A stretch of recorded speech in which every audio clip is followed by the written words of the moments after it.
आज के इस वीडियो में हम वर्ग 6 के गणित से प्रश्नावली 3.6 बताएंगे। ठीक है, तो इससे पहले वीडियो में हम प्रश्न संख्या 1 को हल कर दिए थे और इसके बाद दूसरा वीडियो में हम 2 से लेके 5 तक हम हल कर दिए थे और आज हम 6 से लेके 10 तक हम हल करेंगे। ठीक है, प्रश्न संख्या 6 है कि वह छोटी से छोटी संख्या ज्ञात करे जिसको 25, 40 और 60 से भाग करने पर 60 शेष बचे। ठीक है, तो यहाँ पे क्या करेंगे, पहले इसका हम लघुत्तम निकालेंगे 25, 40 और 60 का।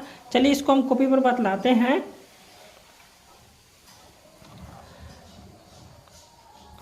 तो यहाँ पे देख लीजिए, यहाँ पे हम पहले 25, 40 और 60 का क्या किए हैं, लघुत्तम निकाल लिया। ठीक है, तो यहाँ पे हम 2 से पहले भाग लगाए इसमें, तो 25 में नहीं लगा तो यहाँ पे आ जाएगा 25। यहाँ पे 2 से लगाए तो 40 में तो आ गया 20। अब यहाँ पे 2 से लगाए फिर तो यहाँ पे आ गया 30 दूना के 60। ठीक है, अब फिर 2 से लगाएंगे तो 25 में नहीं लगेगा, यहाँ पे हो जाएगा 2 दाहें 20।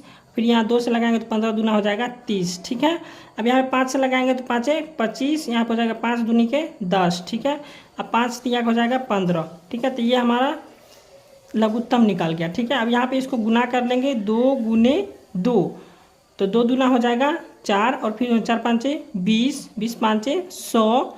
ठीक है, और 100 दूना हो जाएगा 200 और 200 तिया हो जाएगा 600। ठीक है, तो ये 600 हो गया लघुत्तम। ठीक है, अब यहाँ पे हमको छोटी संख्या ज्ञात करनी थी, तो छोटी संख्या यहाँ पे हम 600, ठीक है, ये लघुत्तम में आ गया 600, तो यहाँ पे 600 ले लिए।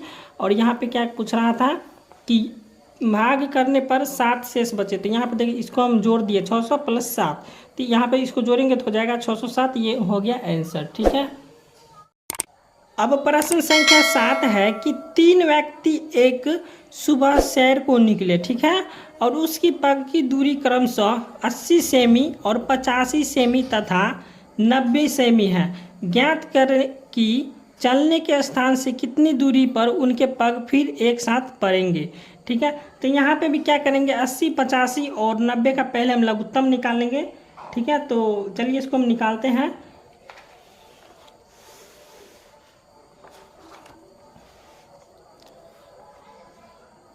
तो यहाँ पे देख लीजिए 80, 85 और 90 का पहले हम लघुत्तम निकाल लिए हैं। पहले हम 2 से भाग किया इसमें, तो 80 में लगाए तो 2 से भाग हो जाएगा तो 40 आएगा यहाँ पे, और 2 से 85 में भाग लगाएंगे तो यहाँ पे 85 नहीं लगेगा, तो यहाँ पे आ जाएगा 85। और फिर 2 से 90 में भाग लगाएंगे तो यहाँ पे आ जाएगा 45। ठीक है, अब यहाँ पे 5 है तो 5 से 40 में भाग लगाएंगे तो यहाँ पर आ जाएगा 8, और फिर यहाँ 5 से 85 है। ठीक है, और 85 में भाग लगाएंगे तो यहाँ पर आ जाएगा 17, और यहाँ पे फिर 5 से लगाएंगे 45 में भाग तो यहाँ पर आ जाएगा 9। ठीक है, तो ये हमारा लघुत्तम निकल गया। अब इसको हम गुना कर देंगे, 2 5 10। ठीक है, और 10 8 80, और 80 को फिर 17 से गुना कर देंगे। ठीक है, और फिर 17 से 9 को गुना कर देंगे, तो यहाँ पे इसका आंसर आ जाएगा 12,240 सेंटीमीटर। ठीक है, इसको सेंटीमीटर बोलते हैं। अब यहाँ पे लिखने, चूँकि 100 सेंटीमीटर बराबर हो जाएगा 1 मीटर। ठीक है, 1 मीटर में कितना सेंटीमीटर है, 100 सेंटीमीटर। ठीक है, तो यहाँ पे देख लीजिए कि सेंटीमीटर को मीटर में बदलने के लिए 100 से भाग दिया जाता है। ठीक है, अब यहाँ पे देख लीजिए 12,240 सेंटीमीटर है। ठीक है, इसको हम 100 से भाग दे देंगे तो यहाँ पे मेरा आंसर आ जाएगा मीटर सेंटीमीटर में। ठीक है, तो यहाँ पे देख लीजिए 12,240 को हम भाग दे दिए 100 से। ठीक है, तो यहाँ पे आ गया 122.40 आया। ठीक है, तो यहाँ पे इसको लिखेंगे 122 मीटर। ठीक है, इसको हो जाएगा 122 मीटर, यहाँ पे आ जाएगा 40 सेंटीमीटर। ये हमारा उत्तर हो गया। ठीक है,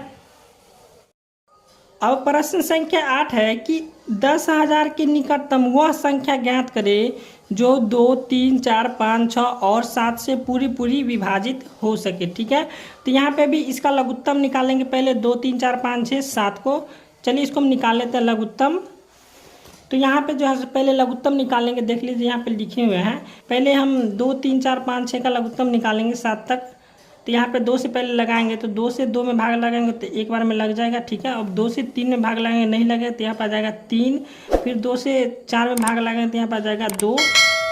ठीक है, अब फिर 2 से 5 में भाग लगाएंगे तो नहीं लगा तो यहाँ पर आ जाएगा 5। फिर 2 से 6 में भाग लगाएंगे तो यहाँ पर आ जाएगा 3, और 2 से 7 में भाग लगाएंगे तो नहीं लगेगा तो यहाँ पर आ जाएगा 7। ठीक है, अब यहाँ पे 3 और 3 बचा है। ठीक है, तो इसमें हम 3 से भाग लगा देंगे तो यहाँ पे 3 एकम 3 लग जाएगा। ठीक है, अब यहाँ पे 2 है तो 2 से भाग नहीं लगेगा 3 से। अब यहाँ पे 3 से फिर 5 में नहीं लगेगा तो 5 आ जाएगा, फिर 3 से एक बार में लग जाएगा 3।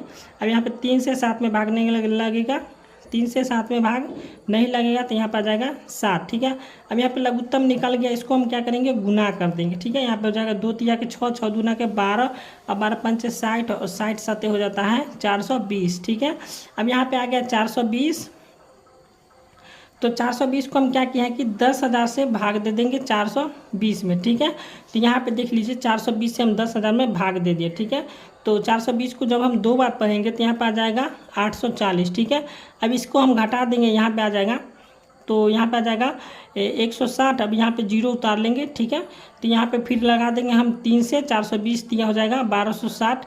अब यहाँ पे आ जाएगा फिर 340। ठीक है, तो यहाँ पे शेष बच गया 340। अब यहाँ पे देख लीजिए शेषफल 340 हो गया, तो अतः अभीष्ट संख्या मतलब क्या है, यहाँ पे 10,000। ठीक है, 10,000 यहाँ पे देख लीजिए हमको लघुत्तम आया था कितना, 420, तो यहाँ पे आ गया 10,000 प्लस 420 और घटित 340 यहाँ पे शेषफल आया था। ठीक है, तो यहाँ पे आ जाएगा 340। अब यहाँ पे 10,000 फिर प्लस, अब 420 में से हम 340 को घटा देंगे तो यहाँ पे आ जाएगा 80। ठीक है, अब इसको हम जोड़ देंगे 10,000 प्लस 80, तो यहाँ पे आ जाएगा 10,080। यह हमारा आंसर हो जाएगा। अब प्रश्न संख्या 9 है कि 1 लाख के निकटतम उससे बड़ी संख्या ज्ञात करें जो 8, 15 और 21 से पूरी विभाजित हो सके। तो यहाँ पे 8 में जैसा प्रश्न था वही 9 में है। ठीक है, चलिए इसको हम बतलाते हैं। तो यहाँ पे पहले हम इसका लघुत्तम निकालिए 8, फिर कॉमा लगाया था 15, उसके बाद 21 का लघुत्तम निकालिए। ठीक है, अब यहाँ पे हम लघुत्तम निकाल लिए हैं, 3 से लगाए 8 में, तो 8 में नहीं लगेगा 3 से, तो यहाँ पे आ जाएगा 8।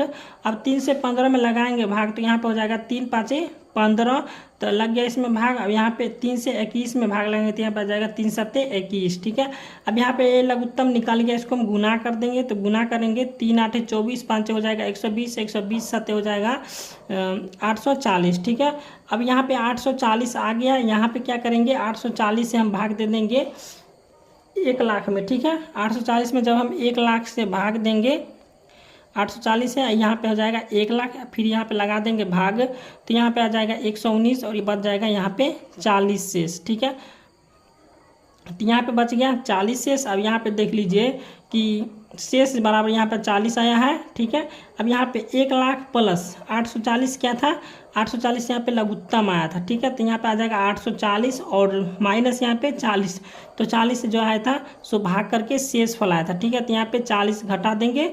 ठीक है, अब यहाँ पे देख लीजिए 1 लाख प्लस, अब यहाँ पे 840 में से जब हम 40 को घटा देंगे तो आ जाएगा 800। ठीक है, अब यहाँ पे 1 लाख प्लस 800 हो जाएगा 1,08,000, ये हमारा उत्तर हो जाएगा। ठीक है, अब प्रश्न संख्या 10 है कि एक सड़क के साथ साथ तार के खंभे 220 मीटर की दूरी पर लगे हैं और उसी सड़क के साथ साथ पत्थर के ढेर 300 मीटर की समान दूरी पर लगे हैं। यदि पहले ढेर पहले खंभे के साथ ही है तो उसे कितनी दूरी पर दूसरी ढेर और खंभे के एक साथ लगी होगी। तो यहाँ पे जो है पहले 220 और 300 का लघुत्तम निकालेंगे। चलिए इसको हम निकाल लेते हैं, तो यहाँ पे भी इसका आंसर आ जाएगा। तो यहाँ पे पहले हम 220 और 300 का लघुत्तम निकाल लिए हैं, तो पहले हम 2 से भाग लगाएंगे, तो यहाँ पे 2 से 220 में भाग लगाए तो यहाँ पे आ गया 110। ठीक है, और फिर 2 से 300 में भाग लगाएंगे तो आ जाएगा 150, फिर यहाँ पे 2 से भाग लगाएंगे 110 में तो आ जाएगा 55, फिर 2 से लगाएंगे 150 में भाग तो आ जाएगा 75। ठीक है, अब यहाँ पे 2 से भाग नहीं लगेगा, यहाँ पे 5 से भाग लगा दिए हम, 5 से हो जाएगा 55 में भाग लगाएंगे तो हो जाएगा 11 5 55, और फिर 5 से लगाएंगे तो हो जाएगा 15 5 75। ठीक है, अब यहाँ पे इन सभी को गुना कर देंगे, 2 गुने 2 गुने 5 गुने 11 गुने 15, तो यहाँ पे इसका आंसर आ जाएगा 3330 मीटर। ठीक है, अब यहाँ पे ये जो है 3330 मीटर दूरी पर दूसरे ढेर और खंभे एक साथ लगी होगी। ठीक है, तो यही हमारा हो गया उत्तर। ठीक है।